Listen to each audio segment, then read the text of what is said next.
నా అంతరంగమునున్న సమస్తమా ఆయన పరిశుద్ధ నామమును సన్నుతించుము. నా ప్రాణమా యెహోవాను సన్నుతించుము. ఆయన చేసిన ఉపకారములో దేనిని మరువకుము. ఆయన నీ దోషములన్నిటినీ క్షమించువాడు, నీ సంకటములన్నీ కుదుర్చువాడు, సమాధిలో నుండి నీ ప్రాణాన్ని విమోచించుచున్నాడు, కరుణ కటాక్షములను నీకు కిరీటముగా ఉంచుచున్నాడు.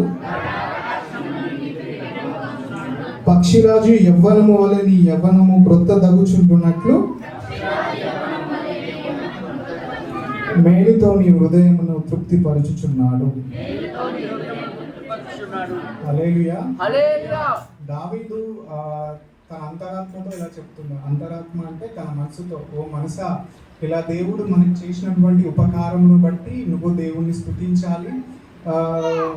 మేలుకైనను కీడుకైనా అలాంటి సందర్భంలో దేవుడు మనకి ఎలాంటి ఉపకారం చేశాడో దాన్ని బట్టి తను ఈ యొక్క వచనంలో స్పష్టపరిచాడు. నా ప్రాణమా యెహోవాను సన్నుతించుము. సన్నుతించుము అంటే దేవుణ్ణి స్తుతించుట, కొనియాడుట, మహిమపరచుట. అండ్ దేవుడు మనకు చేసినటువంటి ఉపకారాలను బట్టి మనం దేవుణ్ణి పొగడడం అన్నమాట. సో ఇక్కడ ఆయన ప్రాణమా యెహోవాను సన్నుతించుము, ఆయన చేసినటువంటి ఉపకారంలో దీనినైనా మనము గుర్తు పెట్టుకొని దేవుణ్ణి స్తుతించాలని ఉంది. ఇక్కడ మనకి ఒకటొక వచనం ఏమంటుందంటే, ఇక్కడ దావీదు తనతో తానే మాట్లాడుకుంటూ తన ప్రాణమును నువ్వు దేవుణ్ణి స్తుతించుము అని చెప్తున్నాడు. అంటే ఇక్కడ ఏంటి, స్తుతించుము అంటే కొనియాడుట, గొప్పతనాన్ని మనము ప్రకటించుట అని అర్థం అనమాట. ఆయన చేసినటువంటి ఉపకారంలో దేనిని దేవుడు చేసినటువంటి మేలులు, ఆశీర్వాదాలు, ఆయన చేసినటువంటి చిన్నదైనను పెద్దదైనను మనం ఏది మరవకుండా దేవుని మనం స్తుతించాలి, కొనియాడాలి అన్నట్లు ఈ వచనంలో మనకు చెప్తుంది. అదేవిధంగా 3వ వచనము, ఆయన దోషములన్నింటినీ క్షమించువాడు, నీ సంకటములన్నింటినీ కుదుర్చువాడు. అంటే దేవుడు మన దోషములను క్షమించువాడు, మన స్వస్థపరిచేవాడు అని చెప్తుంది అన్నమాట. మనం తప్పులు దేవుడి దగ్గర ఒప్పుకున్నట్లయితే ఆయన మనల్ని క్షమించే దేవుడు అన్నమాట.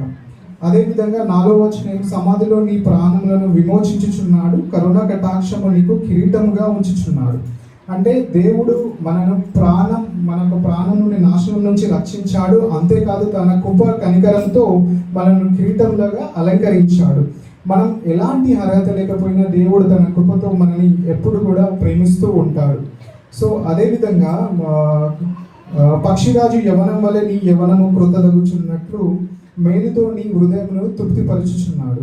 అంటే దేవుడు మన అవసరాలను మంచి వాటితో తృప్తిపరుస్తాడు, మన బలమైన జీవితాన్ని కూడా కొత్త బలంతో నింపుతాడు. దేవుడి యొక్క చిన్న వాక్యాన్ని దీవించి